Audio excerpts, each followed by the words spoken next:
نادان ہیں۔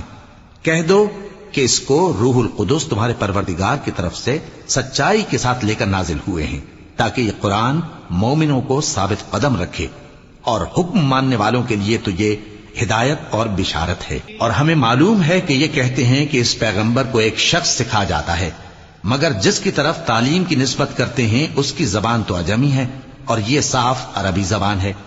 جو لوگ اللہ کی آیتوں پر ایمان نہیں لاتے ان کو اللہ ہدایت نہیں دیتا، اور ان کے لیے عذاب علیم ہے۔ جھوٹ تو وہی لوگ باندھا کرتے ہیں جو اللہ کی آیتوں پر ایمان نہیں لاتے، اور وہی جھوٹے ہیں۔ جو شخص ایمان لانے کے بعد اللہ کے ساتھ کفر کرے، وہ نہیں جو کفر پر زبردستی مجبور کیا جائے اور اس کا دل ایمان کے ساتھ مطمئن ہو، بلکہ وہ جو دل سے اور دل کھول کر کفر کرے، تو ایسوں پر اللہ کا غضب ہے، اور ان کو بڑا سخت عذاب ہوگا۔ یہ اس لیے کہ انہوں نے دنیا